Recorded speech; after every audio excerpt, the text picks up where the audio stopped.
Las Islas Malvinas constituyen uno de los archipiélagos más importantes del Atlántico Sur, formado por algo más de 200 islas e islotes, donde se destacan dos principales, la isla Gran Malvina al oeste y la isla Soledad al este. La flora más común son los arbustos, y la fauna autóctona que se encuentra son cetáceos, lobos marinos, pingüinos y aves, como la gaviota. La temperatura máxima promedio en enero es de 12,8 grados centígrados y en julio 3,9 grados centígrados. En las islas, más de la mitad de los días del año son lluviosos. El clima y la geografía es lo más parecido a la Patagonia. Yo diría que lo que es sobresaliente no es ni el frío ni la nieve, sino que es el viento. Es un viento realmente continuo y muy fuerte, que también es lo que pasa en la Patagonia, sobre todo en la Patagonia de la costa atlántica, ¿no?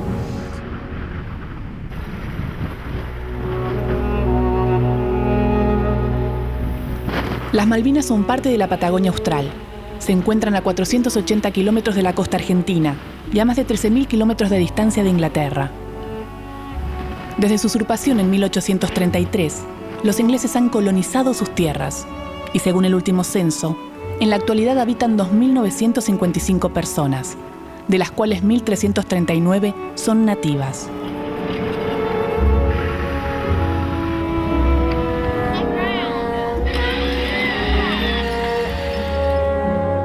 Yo soy de una familia tradicional isleña, cuyos bisabuelos, hasta mis nietes, son todos malvinenses nativos.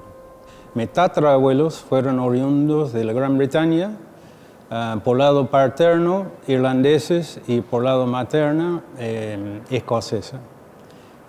Es algo característico, digamos, de la colonización británica. Se llevaba a cabo con los, digamos, nacionales periféricos de la Gran Bretaña, irlandeses, galeses, escoceses, etc. Y únicamente los ingleses eran el personal de autoridad en los lugares que colonizaban.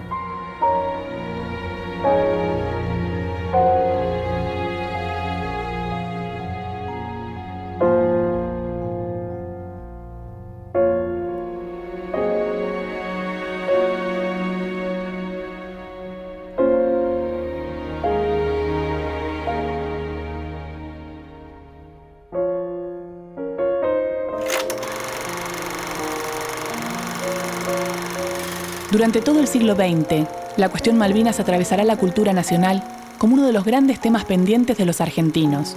La escuela, entre otras instituciones, ayudó a transmitir este símbolo que resume el derecho a ejercer la soberanía y la construcción de una identidad nacional.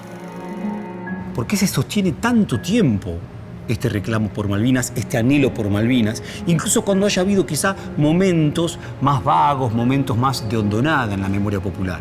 Efectivamente, hay algo que tiene que ver con la memoria colectiva, la memoria popular de una sociedad. Seguramente la escuela jugó un papel, aunque diría, no es enteramente el papel que jugó la escuela. Ay, hermanita perdida, hermanita, vuelve a casa. Desde una samba hasta lo que escribió nuestro gran poeta José Hernández, lo de Paul Grusac, lo de Alfredo Palacios, los debates parlamentarios. De una u otra forma, esto se fue sosteniendo, haciendo que efectivamente Malvinas siga siendo un reclamo legítimo, sostenido, unánime. Malvinas estará siempre cerca y presente en la voz y los escritos de pensadores, artistas y poetas, cada cual desde sus perspectivas ideológicas, políticas y culturales. Hablar de Malvinas para ellos es una forma de discutir y repensar la nación. Entender cómo se llega a ese consenso es una de las maneras de revisar nuestra propia historia como país.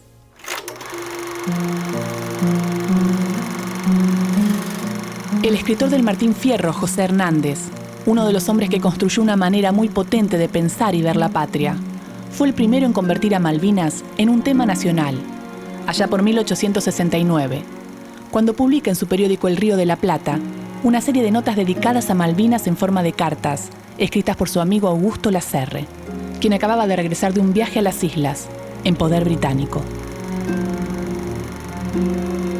Con estas notas, Hernández interpela al gobierno de ese momento y a los que están por venir al escribir dos conceptos muy importantes. El primero es que esas islas, por su posición geográfica, son la llave del Pacífico y están llamadas a un gran porvenir. Y el segundo es que la integridad del territorio y los intereses de los argentinos son derechos que no prescriben jamás.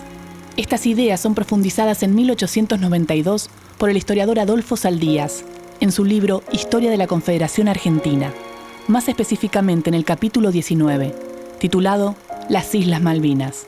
En 1910 es otro pensador, el francés nacionalizado argentino y director de la Biblioteca Nacional, Paul Groussac, quien trabaja sobre el tema Malvinas. Paul Groussac era un francés que había llegado de muy jovencito a la Argentina. Pasó a ser uno de los destacados integrantes de lo que fue la generación del 80, que se distinguía por su liberalismo, se distinguía por esta suerte de mixtura entre liberalismo económico, liberalismo intelectual y conservadurismo político.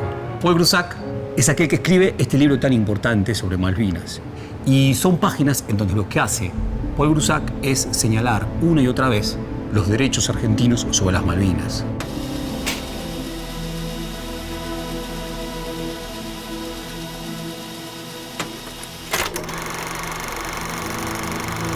Si en los siglos pasados Inglaterra había dominado el mundo porque dominaba los mares, en el siglo XX su hegemonía será a través de herramientas mucho más efectivas: las presiones económicas y las propias contradicciones y debilidades de los gobiernos.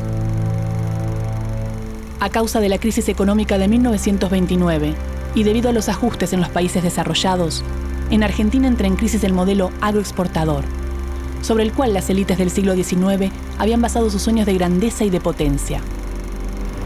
Restablecido el imperio de la normalidad y puesto de nuevo el pueblo en posesión de sus derechos, toca al ejército y la armada volver sin dilación a encarar su honrosa misión. Es el comienzo de la década infame.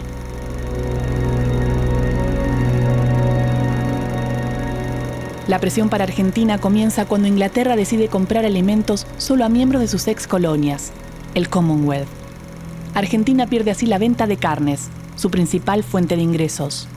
Como medida de salvataje del gobierno de facto de Agustín P. Justo, en mayo de 1933, el vicepresidente Julio Argentino Roca Hijo firma un acuerdo con Sir Walter Runciman por el Reino Unido, que garantiza a los capitales ingleses el control del 85% de los frigoríficos. Además, el pacto incluye un apartado secreto.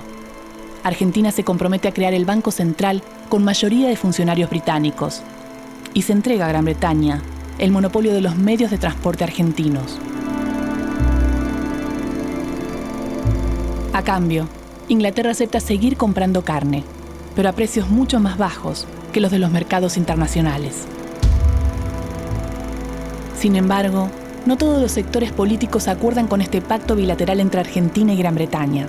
El demócrata progresista Lisandro de la Torre encabeza una investigación sobre el comercio de la carne, que estaba sospechado de corrupción tras la firma del pacto Roca-Runciman. Pero la respuesta es feroz. Sufre un atentado en el propio Congreso de la Nación, donde muere su compañero y senador Enzo Bordavere.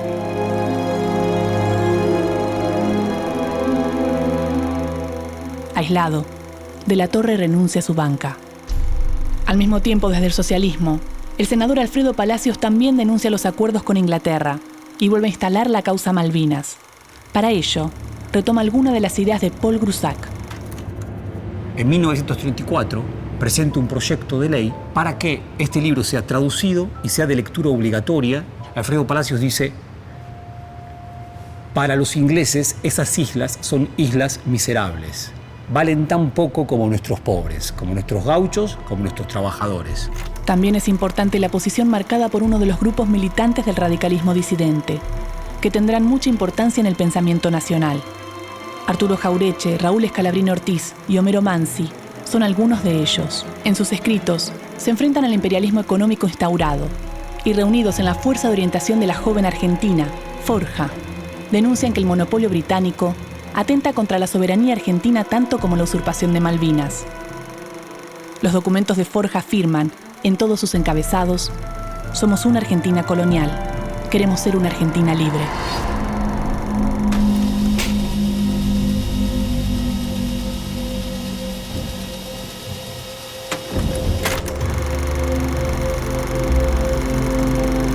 En 1946 llega al gobierno Juan Domingo Perón.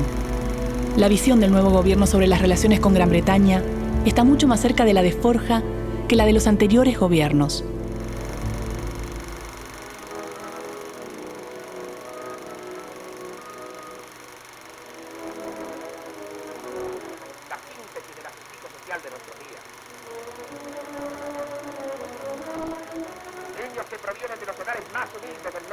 Mientras en el país se discute la dependencia de Gran Bretaña, en las colonias de Asia, América y África surgen cada vez con más fuerza movimientos nacionalistas que reclaman su independencia.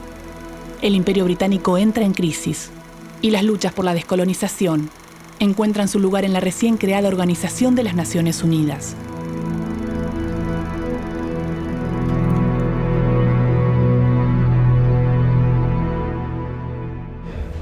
Argentina es un miembro fundador de la Organización de las Naciones Unidas. En 1945 fueron 51 los países que acordaron el nacimiento de la ONU. Hoy somos 193 países.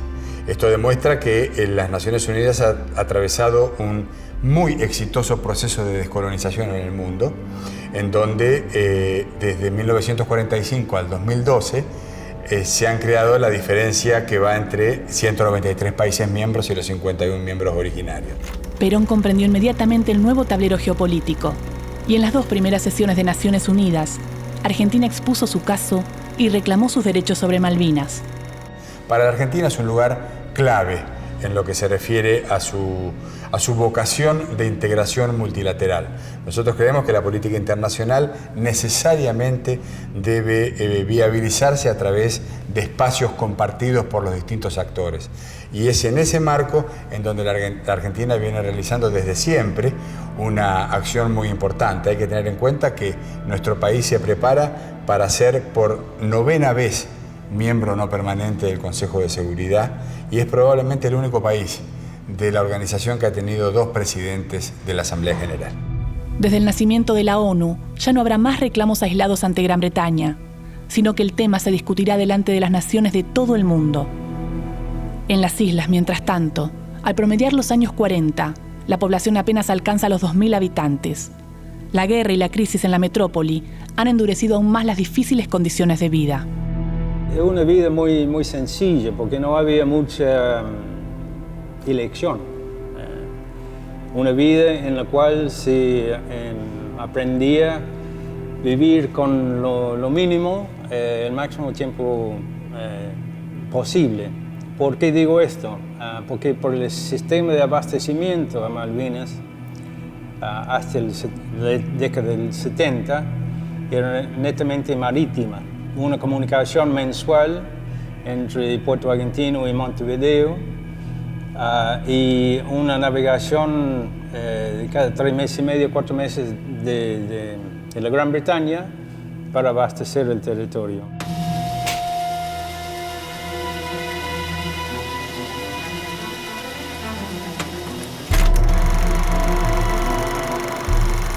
En 1960, la Asamblea General de las Naciones Unidas aprueba la Resolución 1514, que proclama la necesidad de poner fin rápida e incondicionalmente al colonialismo en todas sus formas y manifestaciones.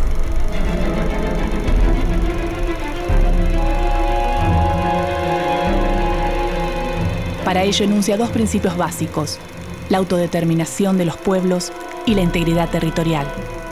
La descolonización es parte de la agenda mundial y Argentina se convierte en un activo miembro de esa causa.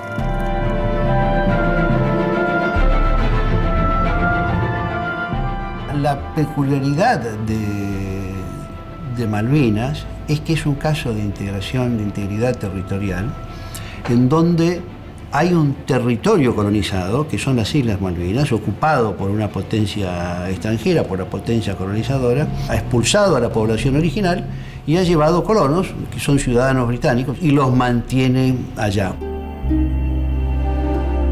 El criterio era de que el nativo hay que educarlo, hay que formarlo y hay que darle las posibilidades mínimas para que no provoque un éxodo de la colonia y de ser despoblado o con una población mínima, ese supuesto derecho inglés cae por su propio peso.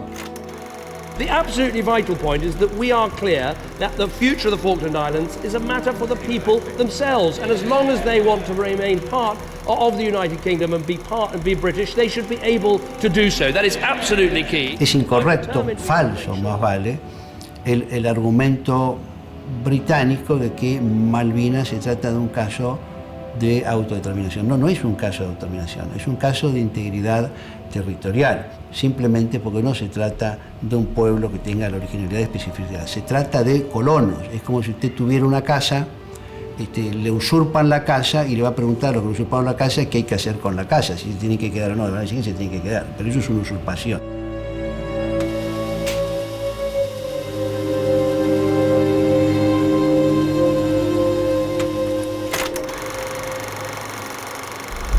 En 1965, y tras un año de debates y presentaciones, la delegación argentina del gobierno radical de Arturo Illia obtiene un triunfo diplomático histórico en la ONU. Por 94 votos a favor, ninguno en contra y 14 abstenciones, se sanciona la resolución 2065.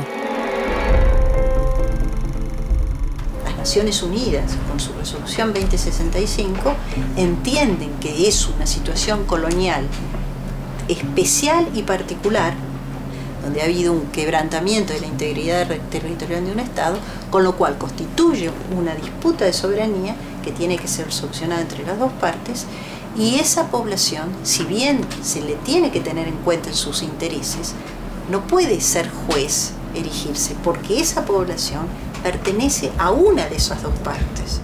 Las naciones del mundo reconocen los argumentos argentinos, aceptan el principio de integridad territorial y descartan el de libre autodeterminación.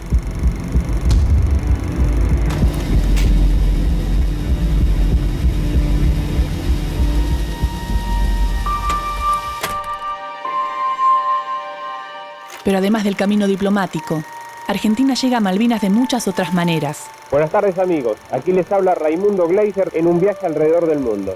En 1966, el cineasta Raimundo Gleiser es el primer argentino en viajar a las islas y retratar la vida de los isleños. Fue necesario un permiso especial de la reina de Inglaterra para autorizar el viaje.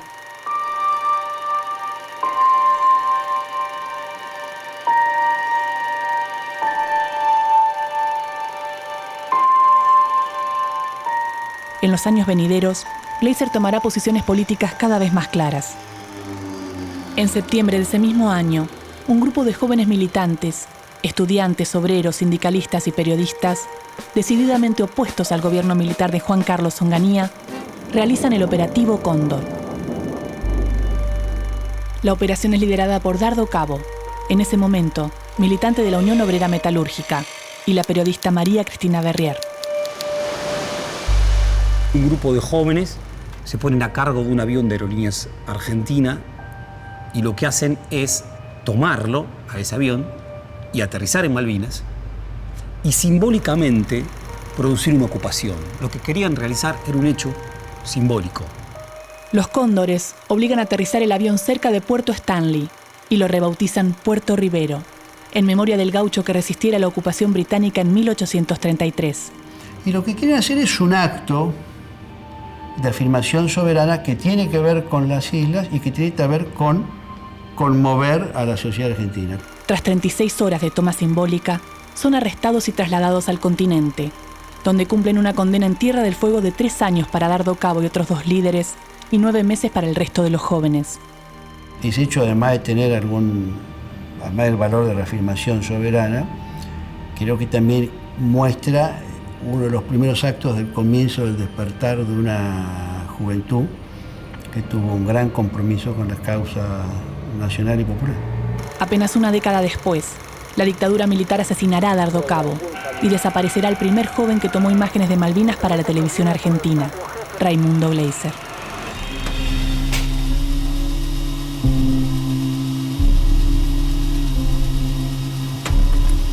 A pesar de que Gran Bretaña protesta por el episodio de los cóndores, aún así mantiene las conversaciones. El gobierno británico comienza a mostrarse proclive a reconocer a mediano plazo los derechos argentinos. En 1968, con el gobierno laborista de Ted Rowlands en el poder en Gran Bretaña, estaba a punto de firmar el documento final de un acuerdo definitivo a la cuestión de soberanía. Se llamaba los memorandos de entendimiento. Esta información se filtra a través de un periodista corresponsal Reuters, acá en Buenos Aires, que de inmediato transmite la novedad a los dueños de la FIC, la Falkland Island Company. La Falkland Island Company tiene prácticamente el monopolio del comercio dentro y hacia las islas. Es una sociedad anónima de capitales de origen británico. Era dueño de casi 60% de las tierras, dueño del puerto, era el dueño del único supermercado en el pueblo. O sea, era un circuito interno típico colonial. Ese poderoso imperio comercial tiene una gran influencia en Londres y la hace valer. Encabezando un agresivo lobby ante la prensa y el Parlamento británico, es la que presiona al gobierno inglés para demorar los avances de la negociación. Ahí nace el famoso Falkland Island Committee dentro de Malvinas, el Comité de Malvinas. ¿Y quién era el impulsor del Comité de Malvinas? El gerente local de la Falkland Island en Malvinas, Arthur Barton. Y él hace circular dentro del territorio una petición que se firmó en un gran porcentaje de los isleños oponiéndose a lo que iba a ocurrir sin saber absolutamente nada de los contenidos del documento. Pero al cumplirse 10 años de la Declaración 1514, la ONU urge a los países que mantienen enclaves coloniales, como Gran Bretaña, a acelerar los procesos de descolonización. Ese mismo año, la agenda bilateral se concentra en el tema de las comunicaciones con el continente. Inglaterra reconoce el aislamiento del archipiélago y acepta negociar sobre estos temas. En esos 10 años, no solo hay negociaciones entre Argentina y el Reino Unido dirigidas a devolverle el ejercicio de la soberanía a la Argentina, incluso hay un preacuerdo sobre cómo hacerlo, sino que además hay una serie de avances concretos en las relaciones entre el territorio continental y las islas. Por ejemplo, el Ministerio de Educación tenía 2 maestras en las islas enseñando español. Yo fui como maestra de español junto con mi hermana y esto se enmarcaba dentro de una declaración conjunta que firmaron los dos países, el Reino Unido y la Argentina, que se llamó la Declaración Conjunta de 1971 y cuyo objetivo era facilitar las comunicaciones y el intercambio entre el continente y las islas.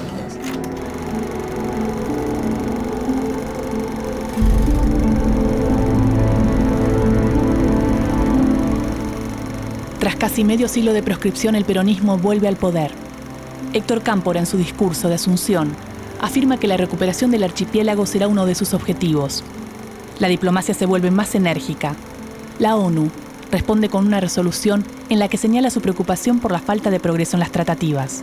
Al mismo tiempo se continúa con la política de cooperación. Entre otras medidas, YPF y Gas del Estado llevan sus servicios a las islas, mejorando sustancialmente la calidad de vida de los isleños. Este es el aeropuerto que construyó la Argentina con la pista de aluminio levantada de Marambio y con un hangar chiquitito, acá se puede ver, con los funcionarios del ADE adentro trabajando y donde se hacían todas las tramitaciones. El hospital de referencia para asuntos complejos de las islas era el Hospital Regional de Comodoro Rivadavia. Y ellos sabían de que si tenían una emergencia tenían que ir a un hospital en el territorio continental, que si querían salir y pasar unas vacaciones también tenían que ir al territorio, o sea que el español les venía bien y era necesario.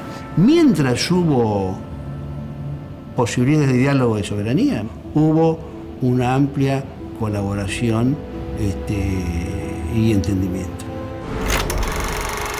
Pero una vez más Argentina sufre una interrupción institucional. En 1976, una junta militar encabezada por el general Jorge Rafael Videla toma el poder, derrocando a las autoridades legales.